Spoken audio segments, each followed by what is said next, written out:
तथागत बुद्धंकर जोठारे दाह करा जायथिला जहाकु रामाभाई विहार कहती आ कुशीनगर रे एठारे अच्छु मु आपण मानकु एहा विषय अधिक सूचना देवाई एठारे आमर भंते जी अच्छी से आपन को हिंदी रे बतेबे।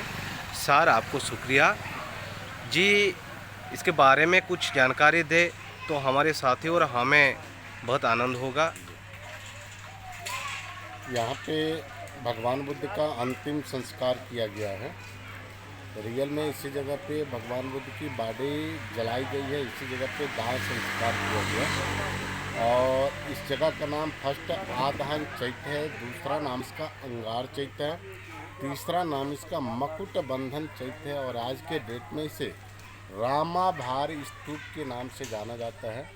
भगवान बुद्ध तथागत की बॉडी जलाने के बाद अस्थि को बिखरवा करके राजा मल्ल ने द्रोण नाम के ब्राह्मण के द्वारा अस्थि को 8 भाग में डिवाइड किए, जिनके यादगार में छोटा छोटा स्तूपा भी यहाँ बना है।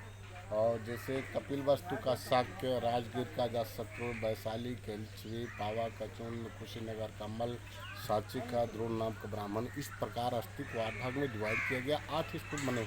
जब अशोक सम्राट की शासन आई तो उन्होंने थोड़ा थोड़ा अस्थि निकलवाए 7 में से और थोड़ा थोड़ा रखवा करके पूरे भारत में उन्होंने 84,000 बुद्ध विहार और स्तूप का निर्माण करवाया। जी, वो आगे हमने देखा जी कि वो जो माथा पानी कुआं जी जी जहाँ से आनंद ने पानी लिए थे और तथागत को पिलाए थे, उसके बारे में क्या जानकारी देंगे? जिस जगह को हम लोग माथा कुआं टेम्पल के नाम से जानते हैं, उसी जगह पे भगवान बुद्ध तथागत सबसे पहले इस जगह पे आए तो इसका नाम उस समय कुशावती था, दूसरा नाम इसका कुशीनारा पड़ा और आज के डेट में इसे कुशीनगर के नाम से जाना जाता है। तो भगवान बुद्ध तथागत भोजन ग्रहण करने के बाद जब कुशावती, कुशीनारा, कुशीनगर आए तो सबसे पहले जिसे हम लोग माथा कुआं टेम्पल के नाम से जानते हैं, सबसे पहले उसी जगह बैठे और बैठ करके आनंद जी को अपना पात्र दिए और कहे कि हे आनंद, हमें प्यास लगी, हमें पानी पिला दीजिए।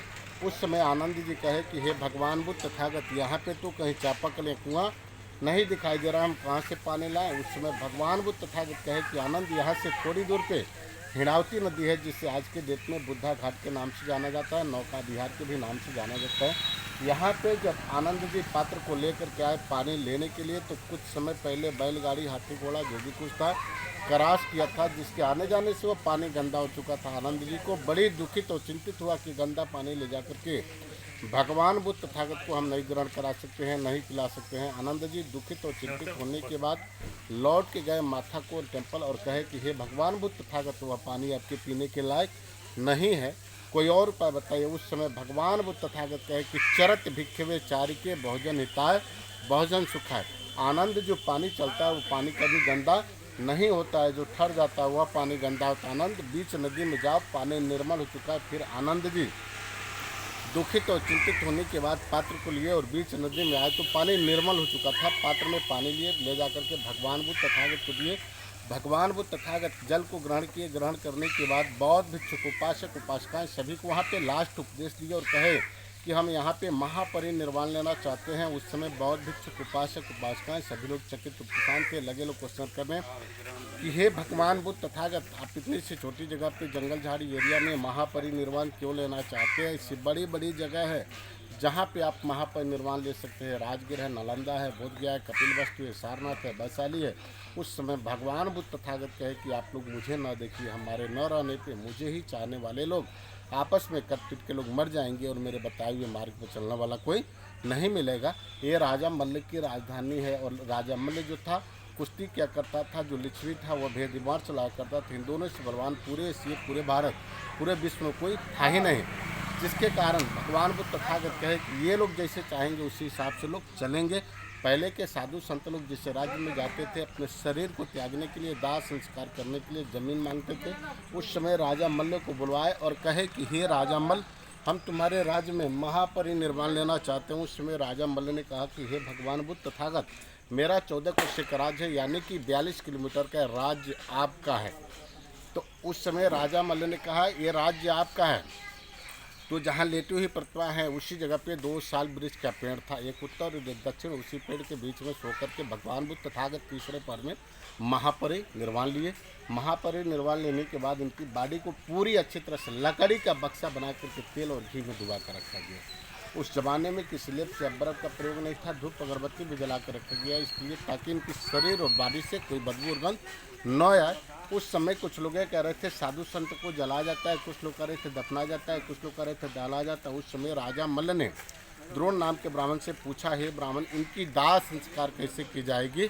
उस समय जो द्रोण नाम के व्यक्ति थे वो बताए कि भगवान बुद्ध तथागत चक्रवर्ती राजा थे, इनकी दाह संस्कार एक चक्रवर्ती राजा की जैसी होनी चाहिए। फिर उस जमाने में हाथी, घोड़ा, बाजा, बेंजू जो भी कुछ मिला सभी को इकट्ठा किया। इकट्ठा करने के बाद इस जगह पे लोग लेकर के आए, जिसका फर्स्ट नाम आधान चैत है, दूसरा अंगार चैत नाम है, तीसरा मुकुट बंधन चैत नाम है। आज के डेट में से रामा भारी स्तूप के नाम से जाना जाता है। यहाँ पे भगवान बुद्ध की बॉडी ला करके पूरी अच्छी तरह से लकड़ी को सजा दिए।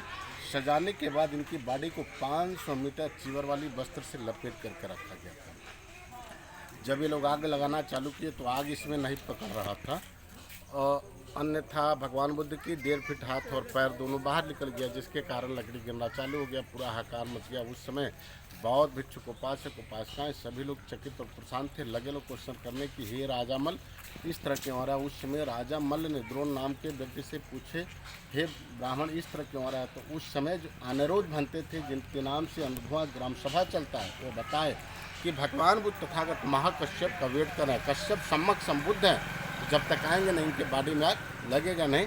फिर कश्यप के साथ में 7000 बहुत भिक्षु आए। आकर के जब 3 बार तीसरा का परिक्रमा किए, भगवान का पैर का नमस्कार किए, तो ऑटोमेटिक इसमें आग पकड़ लिया। इसमें आग कोई नहीं लगाया। पकड़ने के बाद अस्थि को बिछवा करके राजा मल्ल ने कहा कि अस्थि हम किसी को नहीं देंगे, इसका भव्य स्तूप बनवाएंगे। उस समय अजातशत्रु भी बिंबिसार का लड़का अपना सेना लेकर आया और बोला कि पहले युद्ध करो, पहले मेरा आख्या अस्थि को हम लेकर के जाएंगे। उस समय बौद्ध भिक्षुक, उपासक, उपासिकाएं सभी को पता था कि राजा मल्ल और लिच्छवी से युद्ध करके कोई नहीं जीत पाएगा, सबको मार डालेगा। उस समय द्रोण नाम के ब्राह्मण कहे कि हे राजा मल्ल, आजीवन भगवान बुद्ध तथागत शांति के मार्ग पर चले और आप अस्थि के लिए क्यों शोर मचाए, रास्ते को डिवाइड कर दीजिए। इनकी बातों को मान करके राजा मल्ल ने द्रोण नाम के ब्राह्मण के द्वारा अस्थि को 8 भाग में डिवाइड किया, जिनके यादगार में 8 स्तूप यहाँ स्तूपा के बगल में छोटा छोटा बना है, जैसे सारनाथ में है, कपिलवस्तु में है, राजगीर में है, वैशाली में है और सांची में है। इस प्रकार अस्थि को 8 भाग में डिवाइड किया गया। 8 स्तूप बने।